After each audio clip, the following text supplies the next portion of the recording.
Bonjour à tous, donc, je suis Frédéric Dufaux, je suis coach agile et l'objectif de cette session c'est de vous partager mes 10 ans d'expérience en agilité.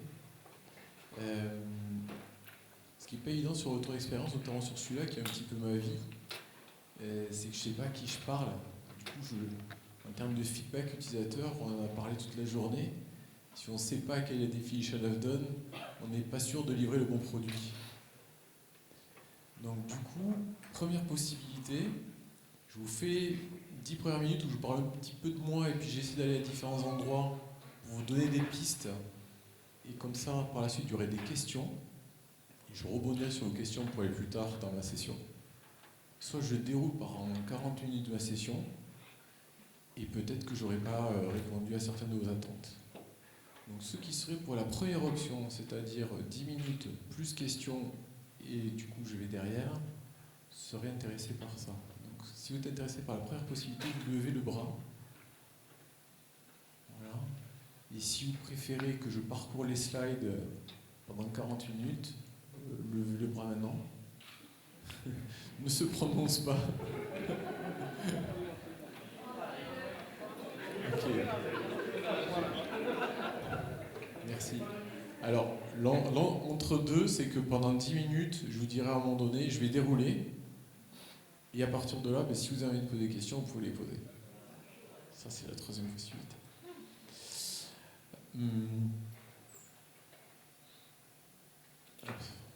Je remercie aussi les sponsors pour m'avoir permis de venir et aussi les organisateurs surtout qui m'ont gentiment convié à partager ça. Ça fait un petit moment que j'avais envie de partager. Alors j'ai mis ma passion de ma vie puisque finalement des fois on ne fait pas trop la différence. Je ne considère pas que j'ai un travail. Tous les jours je suis content d'aller faire ce que je fais, donc du coup je parle plutôt d'une passion, mais il se trouve qu'aussi ça me fait vivre. Et je ne sais pas trop faire des blogs et je ne sais pas bien écrire. Je suis plutôt un communicant et donc grâce à l'organisation et notamment à Arnaud Gonzalez, j'ai l'opportunité de le dire de vive voix devant vous.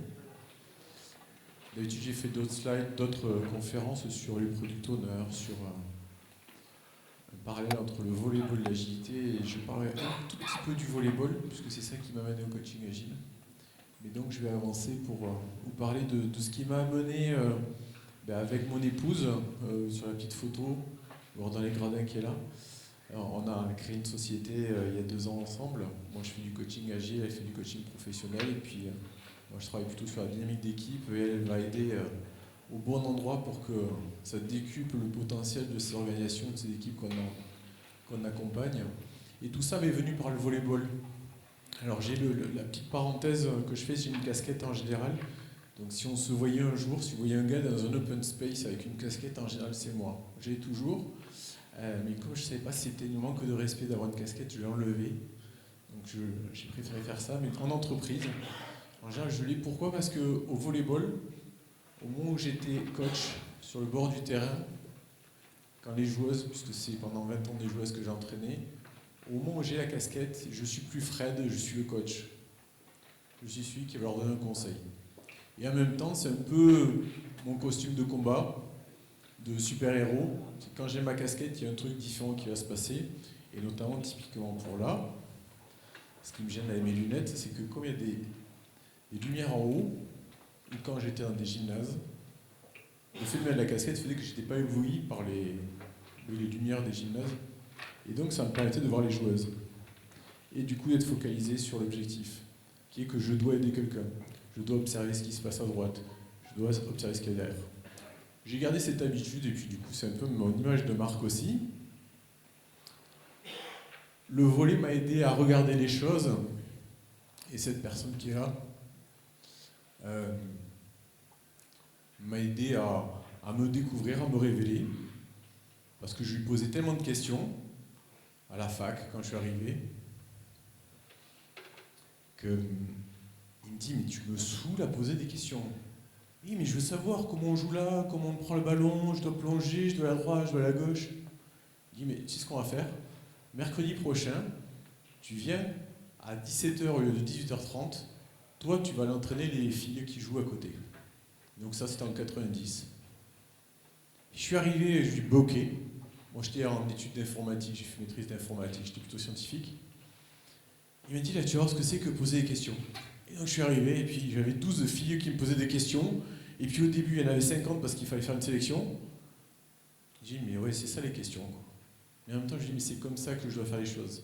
Si je veux savoir les faire, moi, j'ai besoin de me questionner pour les faire. Et donc, j'ai toujours eu besoin de me mettre devant et derrière la scène. Et pour moi, du coup, le coach agile, ça va être ça, c'est être sur le terrain pour pouvoir ensuite prendre 2 pas de recul pour aider les personnes qui sont sur le terrain à faire.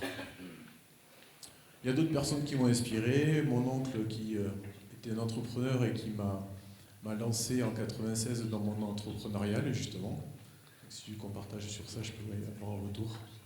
Et des inspirations plus sur l'agilité. Thierry Gabriel Cross, est-ce qu'il y en a qui connaissent Thierry Cross? Il a écrit beaucoup de choses sur l'extreme programming. En France notamment, c'est une personne qui a amené l'extreme programming en France il y a plus de 12 ans. Il a travaillé avec Ed Bank aux États-Unis. Donc c'est quand même une pointure. Il y en a sûrement qui connaissent Claude Aubry pour Scrum. Eh ben, Thierry Cross, c'est lui qui a mené l'extreme programming. Fabrice Emiti, qui a eu un parcours un peu comme moi, équivalent de société de service et qui allait vers le coaching agile, mais qui a une posture de coach et qui est mon frère d'armes, on va dire, sur ça. C'est-à-dire que quand j'ai des soucis personnels, quand je me pose des questions sur notre métier, c'est lui que je vais voir. Donc, je vous en parle parce que plus tard, je vais rebondir sur ça. Et Jean-Claude Grosjean, que je vous recommande, vous devez peut-être le connaître, il a écrit récemment le livre Culture Agile. Et il y a un site internet qui s'appelle Quality Street. Et sur ce site Quality Street, vous avez 10 ans d'écriture, de blogs, d'articles. C'est vraiment fabuleux ce qu'il y a là-dedans. Il a écrit un livre qui s'appelle Culture Agile. Et je vous recommande Dominique Pont. Dominique Pont, il y a les petits logos là, c'est pourquoi? Parce que c'est le directeur de la clinique Pasteur à Toulouse notamment. C'est aussi le président d'une coopérative de cliniques en France qui représente 2,5 milliards. Et en fait, il a cette idée toute bête de dire que si on est plusieurs ensemble avec un objectif, on sera plus fort contre les investisseurs chinois. Ben, il fait la même chose à son entreprise. Il fait des vies, des choses comme ça. Il y a des vidéos de lui sur YouTube. Et c'est quelqu'un qui m'a reçu il y a 4 ans, quand j'ai monté ma société, c'était il y a 5 ans. Et pendant 1 heure, il m'a reçu, alors que c'est un directeur de 2000 personnes. Et pendant 1 heure, on a parlé d'existentialisme. Et c'est lui qui m'a aussi ouvert les yeux sur le fait que pour exister, pour me prouver que j'existe, j'ai besoin d'être devant vous. Parce que si vous me regardez, c'est que j'existe. Donc c'est aussi pour ça que je fais ce métier. Alors un petit jeu de mots. Est-ce que je suis là pour penser le changement ou penser le changement? Vous voyez la petite... J'arrive souvent à une entreprise où déjà je viens pour leur prendre du temps. On m'appelle parce que ça va pas bien.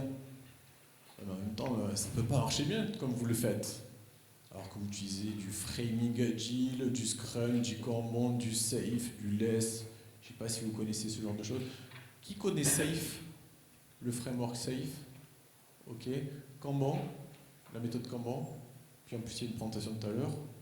Scrum. Tout le monde, ça marche. Less. Ok. Bref, les gens ont des façons de faire et moi j'arrive et peut-être que je pense avoir une idée, mais en tout cas, eux, ils sont trop occupés, quoi. D'ailleurs, on me le dit. Hein. On est d'accord pour que tu accompagnes la transformation, mais on va continuer à travailler pendant ce temps-là quand même. Hein. Ben non, il faut bien que je parle aux gens, il faut bien que je leur fasse prendre du recul. Donc je vais leur faire perdre du temps. Donc tu es conscient que de toute façon, ma présence dans ton entreprise va vous faire générer du retard. Mais qu'est-ce que tu veux que je fasse? Tu veux un coach doudou? Tu veux un thérapeute? Ou tu veux quelqu'un qui t'aide à transformer? Donc c'est là où à un moment donné, il va falloir voir ce qu'on cherche à faire. Donc on est plutôt là pour ensemble voir comment on construit ça. Donc la première chose dans mon travail de coach agile, qui est de consultant, c'est d'aller voir ce dirigeant et voir avec lui, et convenir, mettre en place un contrat tripartite sur quel est l'objectif de ma mission, qu'est-ce que tu attends de moi. Et puis éventuellement, et ça parce que je suis à mon compte depuis 5 ans, dire désolé, mais moi je ne ferai pas ça pour toi. Tes intentions ne sont pas bonnes, ne sont pas louables. Ce que tu cherches, c'est la manipulation. Ce que tu cherches, c'est pas pour tes employés ou tes collaborateurs. C'est aussi ça, hein, c'est pour ça notamment que je me suis mis à mon compte. Ouais, donc on est là quand même pour initier quelque chose qui amène d'une part les personnes à révéler leur potentiel. Donc j'ai mis la petite image pour le volet, forcément, clin d'œil. c'est ce qui, moi, m'a révélé, c'est par le volley et par ce monsieur dont je parlais tout à l'heure, Bernard Saint-Martin, qui m'a aidé à me révéler. En 90, je n'aurais jamais parlé devant un amphithéâtre. Déjà parler à des filles, j'étais très timide. C'est pas évident. Je me retrouve devant 12 filles à leur expliquer ça. Un an après, j'étais un délégué de classe en amphithéâtre. Et puis c'est vrai que je me suis retrouvé devant les gens et puis parler. En plus, il y avait les grèves, les syndicats d'étudiants ou autres. Il y avait un truc qui s'était passé grâce à lui, quoi. Bon, ben voilà, il m'a aidé à me révéler. Ben moi, et le travail que j'estime que nous devons faire, tous, dans l'entreprise, c'est révéler le potentiel des uns des autres. En tant que coach agile, ben, c'est ma première mission. Une fois que j'ai fait ça, ben, c'est réveiller l'intelligence collective. Alors on a parlé, il y en a peut-être qui étaient à la présentation de Christophe Kéromen tout à l'heure sur la culture. On touche ces choses-là, quoi. Quel est notre socle commun? Quelle est la base qui va nous permettre ensemble d'établir une équipe, une organisation, un service?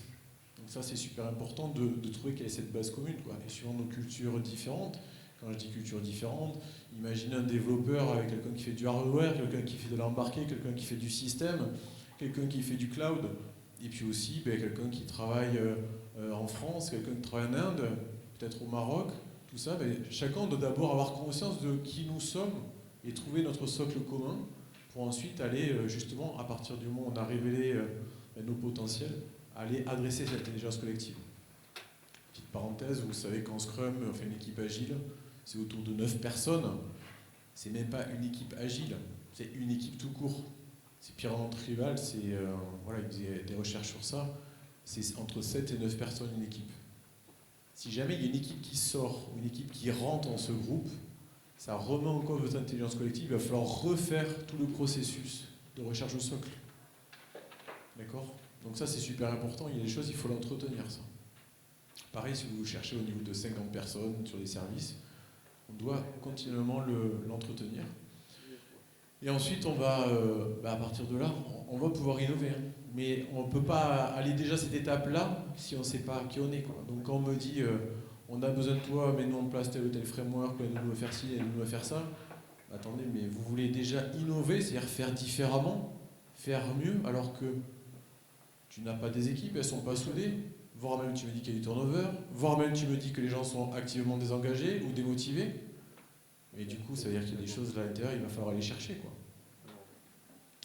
Donc du coup, on va réfléchir cet accompagnement au changement et forcément, changer l'accompagnement, c'est adapter notre manière d'accompagner en fonction de qui on aura. Si j'ai une équipe de 9 personnes, je ne vais pas avoir une même intention qu'un service de 100 personnes ou 500 personnes. Où on me dit que je peux aussi coacher les managers, où on me dit que je peux aussi coacher les représentants des utilisateurs. Ça va changer totalement mon périmètre et du coup le champ d'action et ce que je vais devoir faire. Et peut-être d'ailleurs que je vais faire appel aussi à d'autres confrères, parce que selon le domaine en question, je vais faire appel peut-être à un coach UX, à un coach DevOps, à un coach professionnel qui va aider un manager à travailler sur le leadership, un coach professionnel qui va aider un product owner à travailler sur la vision et être capable de parler devant autant de monde et à nous transporter dans le produit qu'on va devoir développer. C'est bien gentil de dire on fait du Scrum, on fait du Safe, on fait du framing agile, ok, mais tout d'un coup dire à quelqu'un, toi tu es un expert fonctionnel, je te propose d'aller parler à l'équipe et de dire ce qu'ils ont à faire. Non mais je sais bien le décrire, mais là il faut que je leur parle maintenant. Ben oui, tu sais, on est des humains. Je ne sais plus lequel c'est, le 6e principe du manifeste agile. La meilleure façon de transmettre l'information est en face à face. Ben ouais, mais j'ai la trouille. Et si je le faisais pas avant, c'est pas parce que j'étais incompétent, c'est que j'avais peur. Ben ouais, mais maintenant il va falloir le faire, quoi. Scrum nous le dit. Ben ouais, maintenant il va falloir le travailler, quoi. Donc on a tout ça à voir quand même. Hein. Alors après qu'on parle de safe, de machin, ça va faire juste décupler. Hein. Vous arrivez dans le framework safe ou less, on va se retrouver devant une centaine de personnes. Ce product owner qui avant peut-être avait peur de parler devant 10 personnes, on lui dit de parler devant 100 personnes. Wow. Et éventuellement, il y a même un sponsor qui est là. Enfin, il y a tout ça, ça s'accompagne, quoi. C'est pas, voilà. Donc effectivement, les humains, les interactions d'abord et la santé des personnes en premier. Donc tout ce que je vous dis là, jusqu'à maintenant, c'est des choses que j'ai pu travailler avec un pâtissier boulanger, avec une équipe RH, avec des équipes de management, avec des personnes qui faisaient plutôt des logiciels, des sites internet, des personnes qui faisaient aussi grossistes en piscine et autres équipements de jardin, des personnes qui envoient des objets dans l'espace, des personnes qui envoient des appareils voler dans les airs, des gens aussi qui construisent des bâtiments. Donc certains je pourrais les nommer, c'est pour ça que je suis un peu vague sur les mots, certains je pourrais les nommer parce que c'est des clients donc j'ai le droit de nommer leur nom et d'autres je resterai vague. En tout cas, tous c'était travailler sur ça, c'est qu'est-ce que vous cherchez à faire quoi. Moi je viens, mais votre futur c'est quoi? Où est-ce que vous voulez amener vos collaborateurs? Et travailler sur votre intention. Donc en tant que coach agile, la première des choses que je dois faire, c'est travailler sur l'intention. Alors après, je vous ai mis le petit rappel de Simon Sinek, là, le Start with Why. C'est rechercher le sens en premier. Donc moi, en tant qu'accompagnant, rechercher le sens, ça veut dire que j'ai une capacité déjà à comprendre ce que me dit la personne en face de moi, mais j'ai une capacité aussi à lui faire reformuler. Donc s'il y a bien un premier des outils que j'amènerai, c'est le questionnement, parce qu'il y aura une slide sur ça. Questionner les personnes, éventuellement utiliser des outils, alors peut-être pas du scribing, mais de la facilitation graphique, des outils aussi qui vont permettre de dire ok, tu m'as dit ça, mais je vais l'écrire. Est-ce que c'est bien ça que tu veux dire? Donc là j'ai pris mes notes, on en a discuté là ensemble tous les trois. Voilà, j'ai pris des petites notes comme ça, moi je les prends toutes comme ça, tout le temps. Enfin j'écris, il y a quelques mots toujours, mais en général toutes mes idées sont là. Donc là par exemple ces 4 feuilles, c'est les 4 façons de faire ma présentation avec vous, suivant ce que vous m'auriez répondu tout à l'heure. Moi, mon but là pour cette première partie, c'est vous dire que si je suis là, c'est pour transmettre quelque chose. Et la première chose que j'ai à transmettre, c'est qu'on manque de coach agile. Alors, au moins en France, dans la francophonie, je vais dire. Mais en tout cas, je fais partie de certains. Alors, j'en vois pas des trop vieux quand même. Il y a certains confrères qui sont là. On se croise depuis une dizaine d'années sur le dance floor de l'agilité. Mais on a une chance, c'est qu'on a des clients qui nous appellent. Mais le problème, c'est qu'à force d'y avoir que nous, les clients qui ont envie d'aller encore plus loin, qui ont envie d'encore plus d'accompagner leur équipe et qui partent dans la bonne intention, ils se retrouvent à ne pas avoir de personnes pour les accompagner, quoi. Donc moi, pourquoi je fais ça? La première des choses, c'est j'ai envie qu'il y ait d'autres coachs agiles que moi. J'ai envie qu'on soit une troupe, une guilde, une confrérie, je ne sais pas, mais en tout cas, il faut qu'il y ait plus de monde. Parce que si on est plus nombreux, on va encore mieux accompagner nos clients et on va éviter qu'ils fassent des erreurs, quoi, et qu'ils fassent des raccourcis dans leur transformation. Là, je vous donne des petits pointeurs, donc c'est à partir de cette slide-là où vous pourrez poser des questions, quand vous voulez. Moi, dans mes atouts, alors il y a l'empathie, très forte. Je capte un petit peu tout. J'ai toujours été comme ça, toujours été sensible. Voilà. Donc j'ai une faculté à ressentir les choses, donc j'essaie d'utiliser. Je sais utiliser justement l'écoute aussi, c'est-à-dire me concentrer ou ne pas me concentrer. Donc des fois ma femme me dit des trucs et j'ai absolument pas compris qu'elle me parlait et que c'était à moi qu'elle parlait. Donc ça, vous connaissez sûrement ça, c'est génial. J'ai une capacité justement à segmenter l'information ou écouter 4 conversations à la fois et puis des fois, voilà, c'est comme ça. Analytique, j'ai ce truc-là, comme je capte tout, de voir l'anomalie. Alors je ne sais plus qui c'est qui nous en a parlé dans les sessions, j'ai oublié, mais je crois qu'on a parlé un petit peu du Kanban, quand on était sur l'analyse des flows. À un moment donné, il y a quelque chose qui est différent. Vous savez, il y a une foule comme ça, et puis si on prend un peu de hauteur, vous voyez dans la foule, tout d'un coup, quelqu'un s'arrête dans cette foule, et on voit que les gens, ils vont à droite ou à gauche. Ça crée un mouvement. Bon, ben moi, c'est un peu ce mouvement-là que je vois, mais je le vois aussi dans les interactions. La petite intonation de quelqu'un dans une conversation, le petit geste de travers, la petite remarque de trop. Voilà, c'est ce truc-là. Bon, et ça s'aiguise, ça s'affûte par différents outils qui sont à droite. Mais pour moi, c'est ça aussi le coach agile. Comme le ferait un Scrum Master pour une équipe, un coach agile va être là pour une organisation à déceler ce qui est différent, ce qui est perturbant. Et ce qui est peut-être perturbant, pas grave, perturbant mais important à travailler. Alors, il y a un côté un peu cartésien du coup dans ce que je viens de dire là, c'est ok, il y a ce truc-là, bon, lui il fait de l'humour. Alors il y a une grosse blague c'est pas une blague chez un client, les comportements ok et not ok. Alors on pense de suite homme-femme, il y a des comportements, des blagues un peu sexistes, des choses un peu comme ça. Ça c'est facile, ok, pas ok. Par contre, un product owner qui entre dans une équipe, dans le bureau d'une équipe, il dit « Salut les losers ». Tous les jours, ils rentrent comme ça. Salut les losers. Les lavettes, ou faites des mots un peu comme ça. Bon, ça c'est ok ça. Bizarre, non, c'est pas ok ça. C'est bizarre parce que justement cette équipe-là, elle croit jamais à ce qu'elle fait. Oui, imaginez un enfant à qui un père dirait ça à son enfant. Eh vas-y, fous en l'air comme d'habitude. Allez, il va tomber le petit. Ben, il ne tiendra jamais sur son vélo. Mais là, il y a des comportements comme ça. Ben, il y a des comportements que je vois. Et là, c'est facile, hein, c'est cartésien, c'est notre ok. Hein. Et bien, il y a plein de choses comme ça qu'on décèle, mais c'est pas ok, quoi. Sauf qu'à force, on va laisser faire. Et puis, on crée ce qu'on appelle des ornières psychologiques, quoi. Et à force, ça fait mal. Et puis, un jour, ça éclate. Donc, je suis là pour faire en sorte que ça n'éclate pas. Qu'on le décèle et qu'on aille le chercher plus loin. Je ne vais pas forcément moi aller le chercher, c'est là où je fais appel à des confrères, à mon épouse qui travaille avec moi ou à d'autres. Mais en tout cas, moi je vais les détecter. Après, c'est peut-être pas moi qui vais travailler dessus. Bon, sensible sur le débat. Exemplaire, bon, ça c'est le plus dur.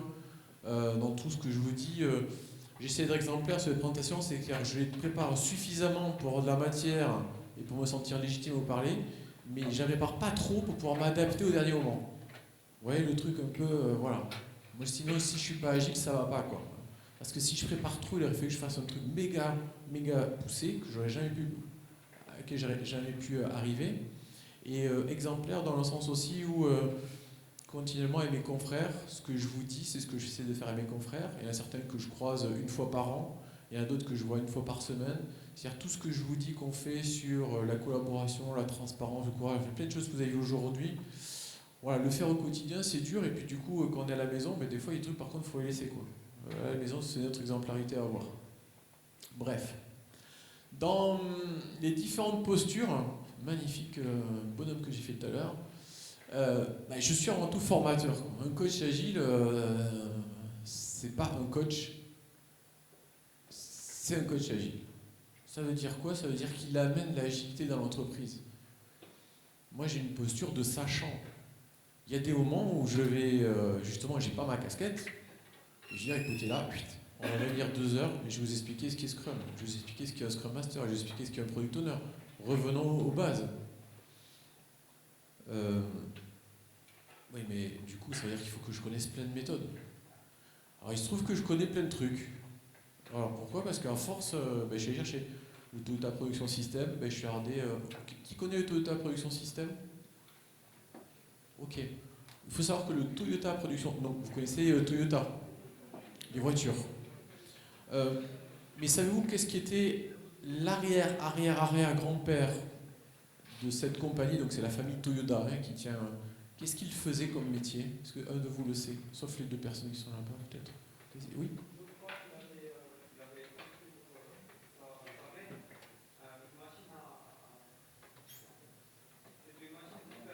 À tisser. Super. Bien. Très bien. À la base, c'était des artisans. Ils faisaient des œuvres d'art. Des tapisseries. Et il avait un métier à tisser. Sauf qu'il avait une telle demande.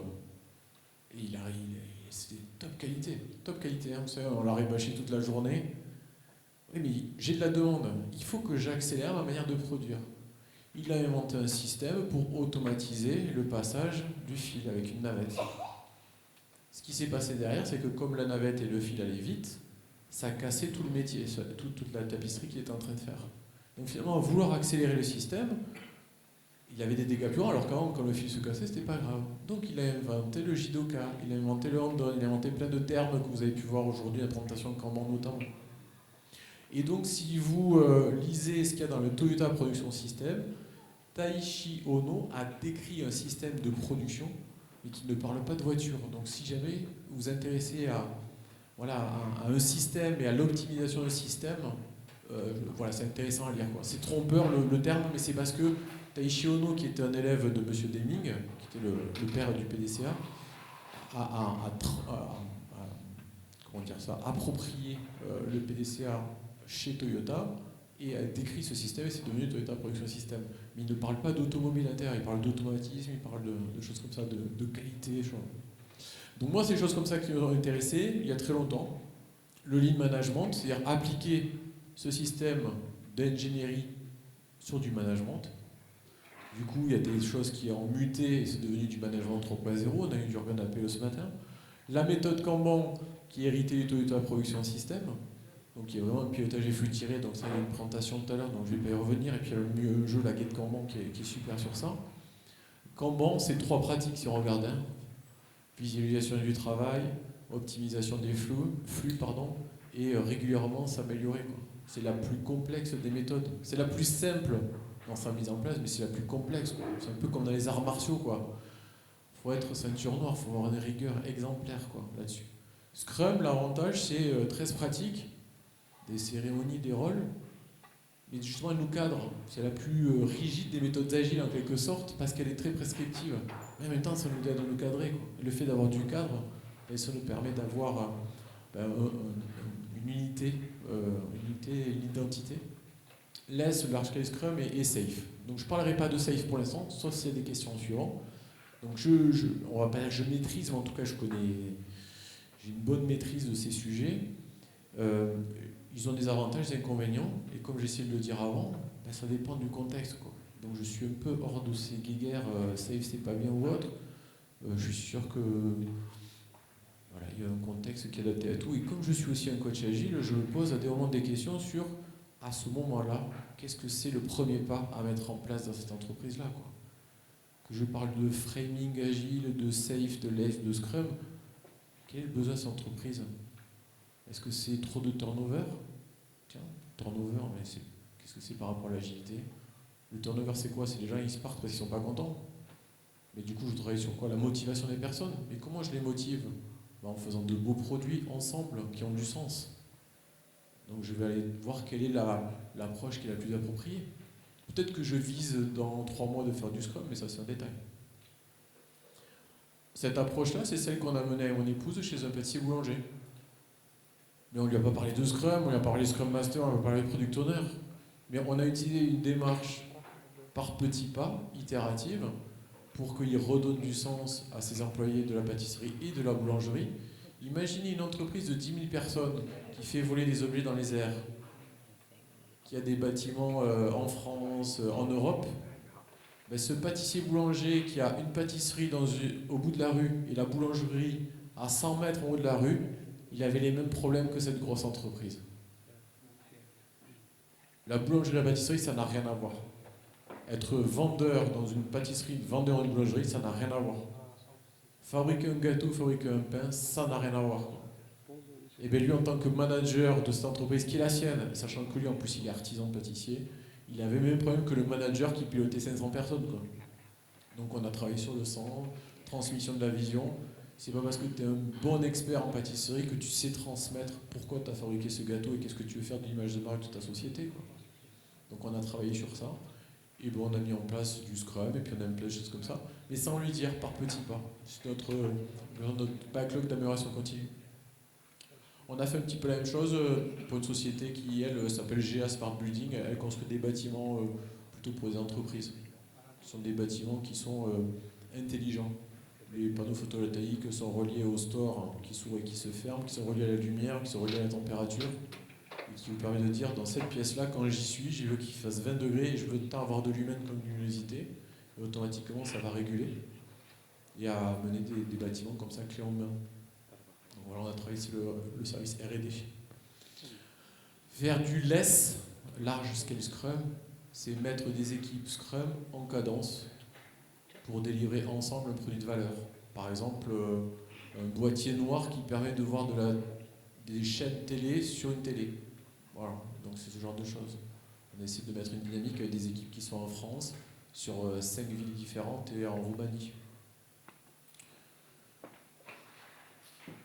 Il faut être facilitateur aussi. Facilitateur, ça serait quoi pour vous, un facilitateur? Quelle est la différence entre le facilitateur et l'animateur?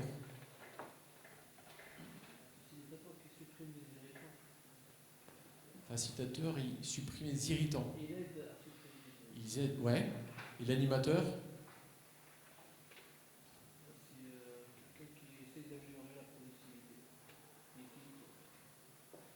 Ok. Ouais. Donc il y a une notion animateur il y a une dynamique et il entretient cette dynamique. tant bien que mal, en fonction du plan qui a été établi, le facilitateur va amener des petites touches. Du coup, on peut être facilitateur lors d'un workshop autour de la vision, on peut être facilitateur d'une réunion pour s'assurer que les gens ne s'engueulent pas. Voilà, on va amener un petit quelque chose et on va être garant d'un cadre qu'on va fixer sur ça. Oui. La difficulté qu'on est entre coach agile et facilitateur et coach, c'est que du coup, des fois, on se retrouve à vouloir être coach agile, à vouloir laisser les personnes faire, on se retrouve à reculer d'un pas pour être un coach observateur. Des fois, on est un peu observateur, et puis des fois, les gens ils croient qu'on n'est même plus là et qu'on sert à rien. Parce qu'à tellement observer, ils ont l'impression qu'on est une espèce de lézard. Comment il s'appelle ce lézard là, dans le désert, le gecko là. Ah, on bouge plus. Ils disent, ah, le coach il sert à rien. Non, mais je suis en posture basse. Je suis en train d'observer ce qui se passe. Ouais, ta posture basse, elle est trop basse. Ouais, à un moment donné, tu es aussi facilitateur. Alors tout d'un coup, on a l'autre facilitateur. Attendez, attends, Scrum Master, je vais t'aider, je vais te montrer comment il faut faire. Et là, on facilite le truc à sa place. Il faut le dire, on est facilitateur. D'accord? Donc on va osciller, mais si on fait tout ça, c'est quand même dans un objectif, c'est quand même de rendre autonomes les équipes, faire en sorte qu'elles fonctionnent mieux, faire en sorte qu'elles retrouvent du sens, de l'envie, de la joie. On est un petit peu organisateur, alors je le relierai par rapport à l'aspect méthode. Comme à des moments on va montrer un peu comment il faut faire les choses, on va devoir organiser un petit bout, genre si vous faites du safe, dans la méthode de safe, donc c'est pour des équipes, on va dire, où il y a plus de 60 personnes. En dessous, ça sert à rien de faire du safe. Quand vous commencez à réunir plus de 60 personnes, on va dire autour de 100, qu'il faut coordonner des Scrum Masters, des Product Owners, une dizaine d'équipes, avoir des backlogs par équipe, et notamment animer un événement qui s'appelle un PI Planning. C'est un événement pendant 2 jours où les équipes se synchronisent autour d'un objectif commun sur les 10 prochaines semaines. Si vous n'avez pas réservé une salle, si vous n'avez pas mis en place toute la logistique, si vous n'avez pas prévu même les post-it, des tableaux, des choses comme ça, le truc il va se planter naturellement, quoi. Dans d'autres démarches, on appelle ça le big group planning aussi. Vous trouvez ce terme-là dans d'autres méthodes. Donc on donne un organisateur parce qu'on sait qu'il faut ça. Il faut un cadre, il faut une logistique, il faut un environnement pour favoriser ensuite l'expérience collective. Donc on va amener ça. Donc là c'est un petit peu l'ensemble des postures du coach agile. Dans la boîte à outils qu'il y a, j'ai amené des outils que c'est ma boîte à outils actuelle. Alors qui se remplit. Alors je sais pas, enfin en tout cas ce que j'essaie de faire en sorte c'est qu'elle se remplisse aux besoins. C'est-à-dire que quand je suis confronté à quelque chose qui j'arrive pas à adresser, soit je le décèle et je le transmets à un confrère pour qu'il vienne m'aider dans la mission, soit je me dis ce truc-là, je ne peux pas me permettre d'attendre que quelqu'un intervienne. La prochaine fois, il faut que je sois capable d'agir dessus. Et donc du coup, je me forme à ça. Donc en ce moment, par exemple, je me forme à l'ANC, aux approches neurocognitives et comportementales. Il y en a qui connaissent l'ANC? Autour des neurosciences, vous entendez un peu parler aussi de ce terme-là en ce moment? Ah, ok. Notamment dans ces approches-là, j'ai vu déjà en un module comment travailler sur le stress, quoi. Et je trouve intéressant dans cette démarche-là, c'est que je la trouve opérationnelle, c'est-à-dire dans tout ce que j'ai vu là en 6 mois, dans chacun, voilà, j'ai pu déjà mettre en place des choses, alors que je n'ai pas fini, et j'ai pas encore ma certification, et j'ai pas encore. Et c'est ça que je trouvais super intéressant, c'est déjà pouvoir travailler sur le stress, pas pour le résoudre, mais pour descendre l'état du stress, parce qu'on ne peut pas le résoudre comme ça. Tu avais une question?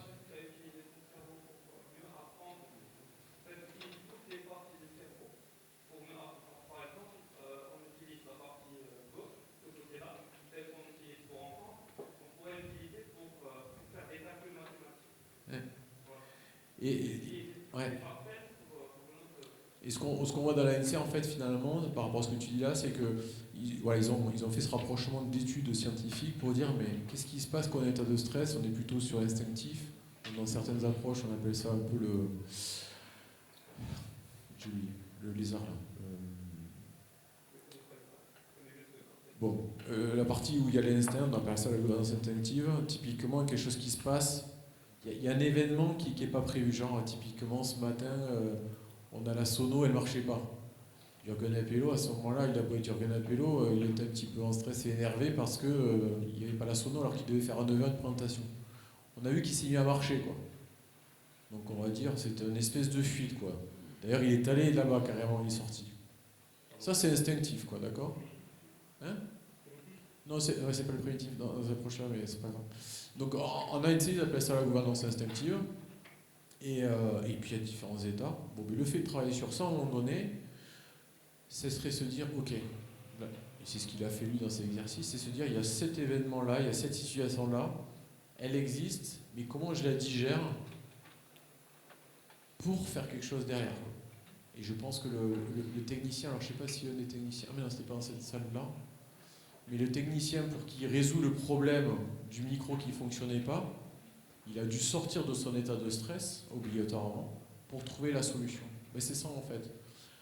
Dans cette approche-là, et je vous la recommande, c'est d'un état, utiliser la gouvernance adaptative, c'est par du questionnement, par des exercices là. Ça fait descendre l'état de stress. Et une fois que notre cerveau a descendu, il laisse la place à la solution, quoi. Alors que souvent, quand on a un problème, on cherche à résoudre la solution. Sauf qu'on renforce notre conviction sur le problème, on renforce notre état de stress et du coup, on s'empêche de trouver la solution. Voilà, donc c'est pas que je fais de la pub, mais je trouve qu'elle est vraiment concrète. On fait appel aussi des fois aux approches narratives, ça c'est toujours dit dans le questionnement. Dans les approches narratives, la plus simpliste qui existerait, c'est le storytelling, que vous entendez souvent. C'est arriver à formuler des histoires pour rendre évident une situation. L'appreciative inquiry, pour ceux qui sont allés à l'atelier tout à l'heure que j'avais fait, c'est avoir des questionnements appréciatifs. C'est questionner différemment les situations pour aller vers la solution et non plus questionner un problème, quoi. Je ne sais plus qui c'est qui en parlait, on en parlait avec certains confrères hier. Des fois dans les entreprises, il y a un problème et tout d'un coup on fait un méga workshop, on se réunit tous dessus parce qu'il y a eu ce problème, c'est pas normal. Alors que finalement on vient de perdre 3 jours à chercher une solution à ce problème-là alors que c'est un problème et qu'il arrive tous les 6 mois, quoi. Et que bon, c'est peut-être juste dû à une erreur et voyons plutôt l'erreur à la source du problème plutôt que de chercher à résoudre ce truc-là, quoi. Voilà, dans les conversations appréciatives et dans le solution focus, on va jamais travailler sur les problèmes. Donc moi, par exemple, depuis 10 ans, je ne parle plus de problèmes quand j'arrive dans les entreprises. Même si je fais du lean management, même si je fais ces approches-là, je vois des entreprises où il y a un problème board. Je trouve ça génial, le problème board. Ils mettent tous leurs problèmes dessus. Comme ça, on se rappelle comme on est vraiment nul, quoi. C'est vraiment motivant comme truc. Alors, mais sinon, on progresse bien de vos problèmes. Ah ouais, dans le nouveau, quoi. Ouais, et ça rentre, mais non, on ne trouve pas de solution. Mais c'est génial. Mais à ce moment-là, on va faire un solution board. C'est 10 fois mieux, quoi. Ça reprend un peu Jürgen, ce qu'il apprendait ce matin, vous savez, sur la grid, la celebration grid. On célèbre le succès plutôt que l'échec. C'est un peu cette même idée, quoi. Bon, les entreprises dont je vous parle, c'est quand même des gens qui font des systèmes embarqués, qui font voler des objets. Le fait, vous voyez, mais simplement, on renomme le board, problème board en solution board. 2 jours après, il y a les premiers trucs qui arrivent. C'est magique, quoi. Et c'est vraiment cette notre démarche. Voilà, donc ça c'est une pensée. Donc c'est vrai que je suis assez embêtant et comme j'essaie d'être coach, en tout cas dans ma posture des formulations, quand quelqu'un me dit j'ai un problème, voilà, ma fille elle a un problème, quoi. Au volet j'ai eu ça aussi, quoi. Deuxième entraînement, me dit non mais je voulais parler à la joueuse en question, je dis bon mais c'est bien, il y a eu ça et puis ça vient, elle dit non mais c'est normal, elle n'y arrive pas à ça, elle a un problème. Je dis excusez-moi madame, je ne vous connais pas mais je vous demande de vous taire. Votre fille n'a pas de problème, elle est juste timide et réservée. Et je vais vous montrer que en fait ce que vous pensez d'elle c'est faux, quoi. Et la joueuse là en 6 mois, en jouant au volley, elle a montré à sa mère que finalement c'est pas celle qu'elle croyait, quoi. Elle n'était pas timide, ce n'était pas un problème, c'était juste qu'elle était timide et réservée, parce qu'elle ne se permettait pas de se révéler, comme je le disais tout à l'heure. Donc je retrouve vraiment des parallèles là-dessus. L'analyse transactionnelle m'a permis à moi de me connaître un petit peu plus. L'analyse transactionnelle, c'est là où on regarde un peu, on fait un travail sur nous, sur notre enfant intérieur, pour se positionner plutôt en adulte, et en recherchant aussi le parent qui a fait qu'on est devenu cet enfant-là. Bon, je fais vraiment raccourci là en 5 secondes. Et c'est là quelque chose qui m'a permis moi, de travailler sur ma relation avec les autres. Et notamment quand vous êtes dans certaines situations, on appelle ça un peu les triangles un peu infernaux, là, où vous avez quelqu'un en face de vous qui essaie de vous prendre le dessus, un manager potentiellement. Mais qu'est-ce que tu as fait hier? Ah oui, c'est vrai, j'ai encore fait ça. Et là, vous êtes une victime. Et en général, il y a un sauveur qui va débarquer par là. Non, mais tu comprends, c'est pas sa faute, l'équipe avait décidé que. Genre un Scrum Master, tiens. Super, on a le triangle qui est en place. Bourreau, victime, sauveur. Bon, ben, l'analyse réactionnelle, notamment, vous permettrait de sortir de ces cercles-là pour dire attendez, mais si on se mettait tous à égal, quand tu me dis ça, là, mais tu veux dire quoi exactement? Qu'est-ce que j'ai fait de mal finalement? On est bien d'accord qu'on avait convenu que je fasse ça, plus ça, plus ça, c'est bien ce que j'ai fait. Alors oui, je ne connaissais pas la procédure interne, donc je n'ai pas fait ce qu'il fallait, mais finalement, est-ce que toi, tu n'aurais pas dû mieux me former et m'indiquer ce que je devais faire? Enfin, vous voyez, et là on va sur ce qu'on appelle les discussions d'adultes. Donc voilà, donc c'est pour vous donner là un petit éventail de ce qui a fait que je suis un peu comme ça aujourd'hui, et que je fais des accompagnements. Et la PNL, bon, j'en rentre pas dans le détail, c'est ma femme qui serait plus experte, mais voilà, on est sur tout ce qui est formulation, ça je l'ai appris moi d'abord par le volet. Et donc c'est arrivé justement à pouvoir adresser dans les conversations que je vais avoir, justement à rester dans le questionnement et ne pas aller dans le jugement, ce qui est très difficile. Et je suis à la bourre.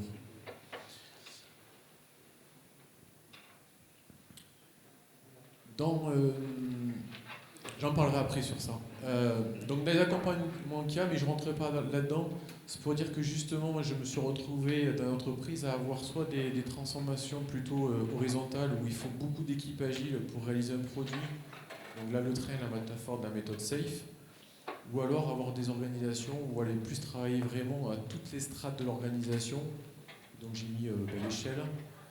Le truc de tout ce que je suis en train de dire là, c'est bien gentil de vouloir mettre 10 équipes agiles à travailler ensemble, indépendamment de la méthode de LES, SAFe, Frame Agile ou ce genre de choses. Si à un moment donné, il n'y a pas tous ces principes-là qu'on mettra en place, ces outils, s'il n'y a pas une culture, mais ça a été dit quand même avant, hein, je ne dis pas que ça n'a pas été dit, hein, mais s'il n'y a pas une culture justement qui a été mise, posée, partagée pour faire ensemble, et si on ne commence pas à faire ensemble pour se questionner sur notre culture, ça n'avancera pas tout ça. Donc effectivement les équipes qui feraient juste du Scrum, qui disent oh non mais nous on est agile, on croit en manifeste agile et puis on croit au principe, mais on va mettre du Scrum ou du Kanban, mais finalement il n'y a pas ce socle-là, mais tout ça, ça va tomber, quoi. Et pareil pour cette organisation à l'échelle.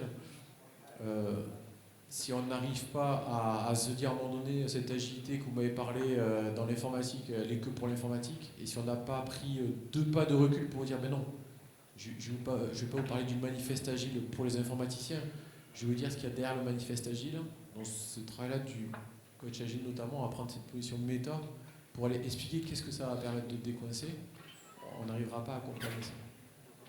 Donc sur les accompagnements que j'ai pu avoir, donc ça si certains veulent me questionner plus tard, voilà, c'est sur des systèmes. À l'époque, ce système, aussi bien j'entrais au volet, j'accompagnais notamment des campagnes de tir. On lançait des satellites dans l'espace et tout ça, donc accompagné des équipes support. Et donc c'est là où j'ai amené, voilà, 2007, le volleyball m'a servi à travailler sur ma posture d'animateur, de coordinateur, puis de facilitateur. Et c'est là où j'ai commencé à aller vers du coaching agile. Là, en 2008, ça a été mon tremplin. C'est que j'ai fait mon premier gros projet agile à commencer à accompagner. On est directement parti sur l'agile à l'échelle, avec plus de 150 personnes, pour faire un satellite dont le nom est là. Il y a ça, je ne sais pas s'il y en a qui connaissent. Mais c'était ensemble, on a construit ce framework. Alors aujourd'hui, on regarderait ce framework, on se dirait tiens, ça ressemble à Framing Agile ou bien ça ressemble à Safe. Bah en fait, à l'époque, et aujourd'hui, moi j'essaie d'être comme ça, en fait, on s'en fout.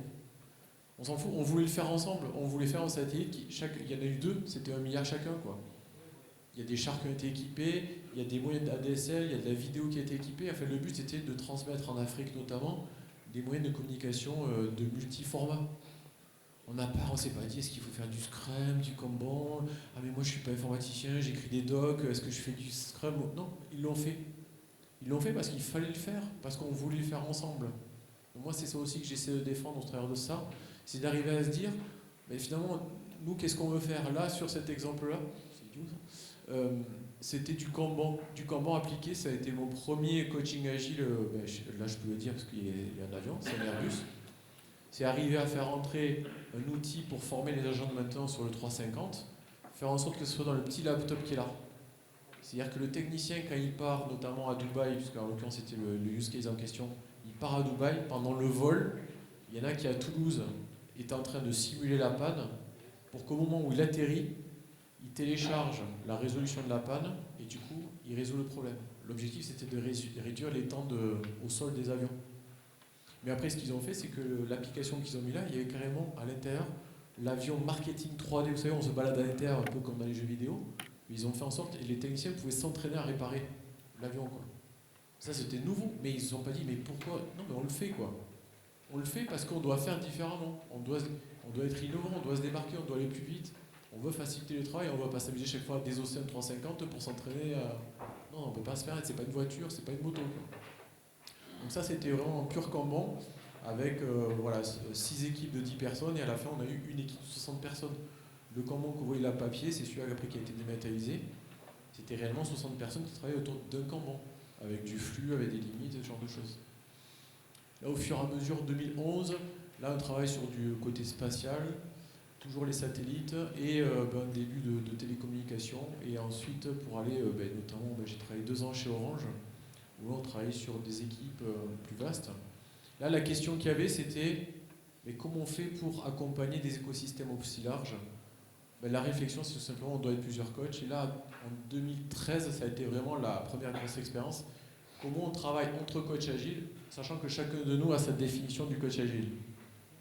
Sachant que chacun de nous a un avis sur Safe, un avis sur LESS, un avis sur Scrum. Donc ça, c'était génial, c'est très riche. Mais il faut permettre aux clients d'avancer aussi.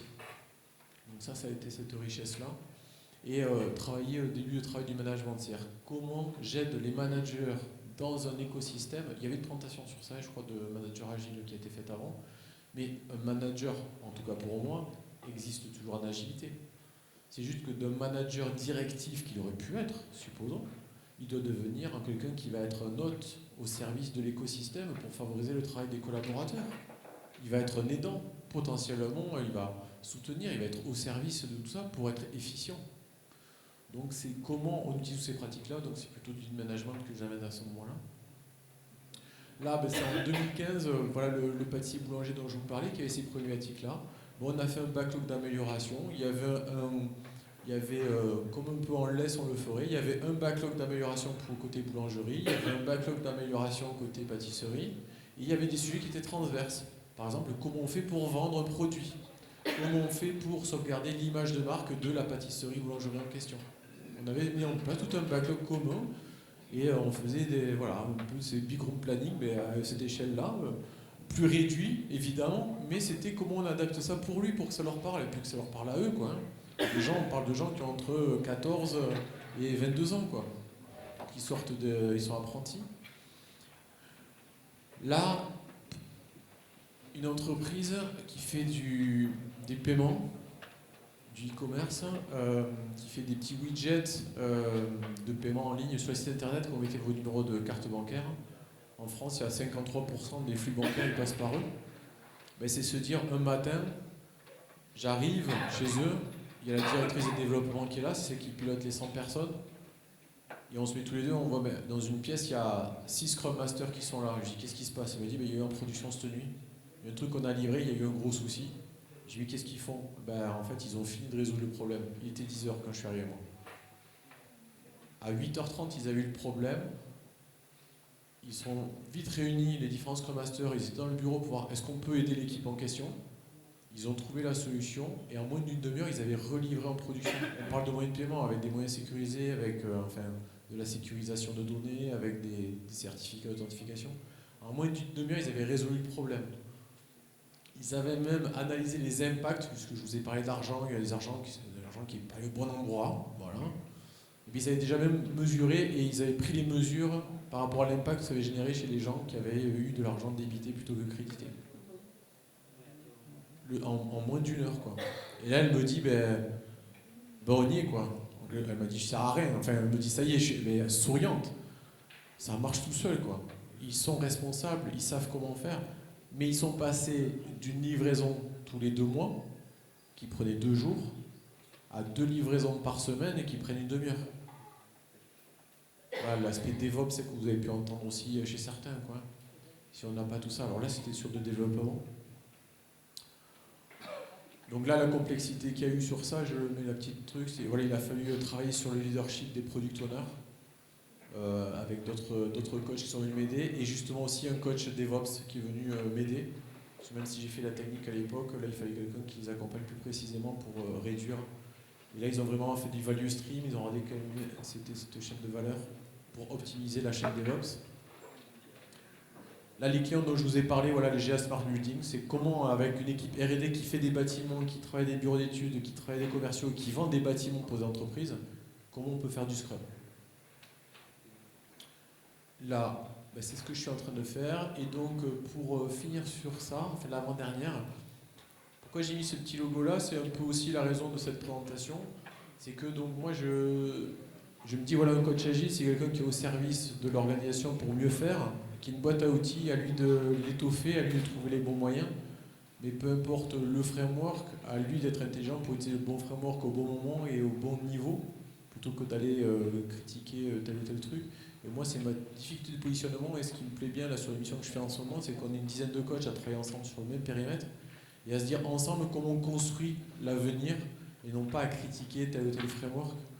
Et donc c'est vraiment la réflexion que j'ai sur moi, et c'est pour ça qu'en continuité de ça, je me suis entouré avec mon épouse d'un collectif d'autres coachs agiles et coachs professionnels, qu'on a appelé la guilde, pour ensemble partager, pour au quotidien aller mieux sur ses pensées, sur ses... Ouais, je vous ai dit que j'étais exemplaire, mais c'est pas évident des fois qu'on a des confrères qui envoient des tweets, qui envoient des posts sur c'est nul safe, c'est nul machin, et quand vous essayez vous de promouvoir l'agilité, si un client dit moi je vais être plus agile en faisant du safe, je lui dis super, parce qu'il y a 10 ans quand je t'ai vu en 2009, tu voyais que Scrum, tu n'avais rien à faire de l'agilité. Donc revenir chez toi 10 ans après, et j'ai recroisé la même personne que j'avais formée il y a 10 ans, qui était ingénieur méthode, et l'a croisé il y a 3 mois, et qui me dit t'as vu tout le chemin qu'on a fait, je dis là on a réussi quelque chose, si c'est safe que j'ai réussi à le faire, au moins je suis là devant toi, et là on fait bouger le monde, et on fait bouger cette boîte en question qui fait voler des avions.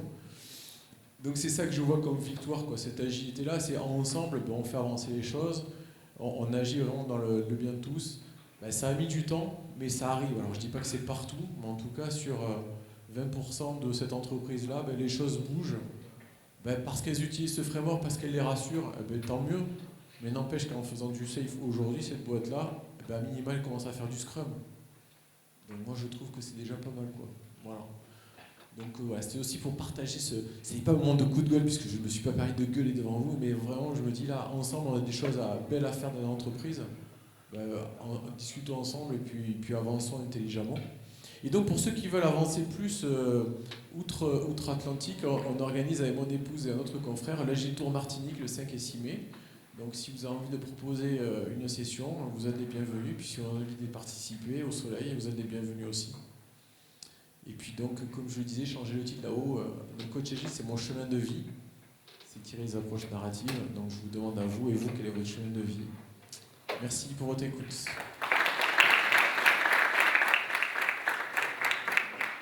Oui. Juste une petite question, peut-être que j'ai juste zappé quelque chose, mais comment vous êtes passé d'entraîneur à coach agile? J'ai pas vu le truc, peut-être que j'ai zappé, hein. Ouais. Vous êtes passé direct à 2008, mais entre 90 et 2008, il y a eu quoi? Des formations? Il y a eu une expérience professionnelle? En fait, c'est là. Là, ce qui s'est passé, entre 2000 et 2007, moi j'étais informaticien, j'étais responsable de coordination parce que j'étais sous-traitant chez Astrium. Et ce qui s'est passé, c'est que de 2 personnes, on est passé à 10. Et à un moment donné, il fallait coordonner ces personnes. Et moi, on m'a demandé d'être chef de projet. Je dis non, je ne veux pas être chef de projet, je veux pas être chef de projet. Moi, c'est l'humain, enfin, tout ce que je vous disais, je l'avais déjà avant. Je dis par contre, je peux coordonner l'équipe. Et comme j'entraînais au volley depuis déjà quelques temps, J'ai dit aux gars, écoutez, on va faire simple, hein. Moi je suis l'entraîneur, on aura des temps de jeu, on aura des temps d'entraînement et on va réfléchir, on va se... Et du coup, j'ai commencé entre 2000 et 2004 de faire ce que j'ai découvert en 2004, ça s'appelait Scrum. Mais j'avais séquencé comme ça, donc j'ai transposé ce que j'avais vu au volet dans l'entreprise.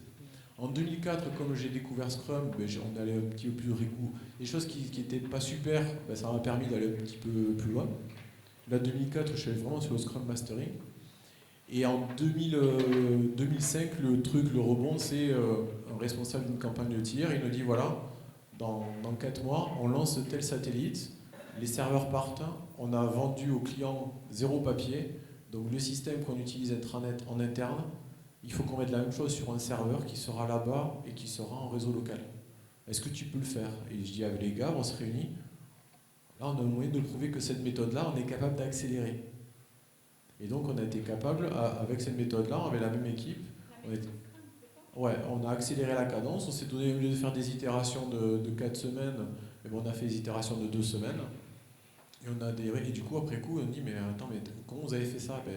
On a fait des backlogs, on a invité des clients, enfin on a fait un mode plus rapproché que ce qu'on faisait au début. Et du coup, on arrivait aussi à varier la cadence de réalisation de l'équipe. On pouvait monter à 16, on pouvait redescendre à 10. Bon, il y a des choses comme ça qu'on est... Bon, là, il faudrait rentrer dans le détail, mais c'est ça qui m'avait permis, voilà. La transposition, c'est ça, c'est de ma posture de coach volé. Je l'ai amené d'abord sur... Maintenant, je coach cette équipe de développeurs. Et puis après, ça a été, découvrir Scrum, l'agilité, dire, mais finalement... Je suis plus un coach sportif en entreprise, parce que c'était bizarre. Je suis coach agile.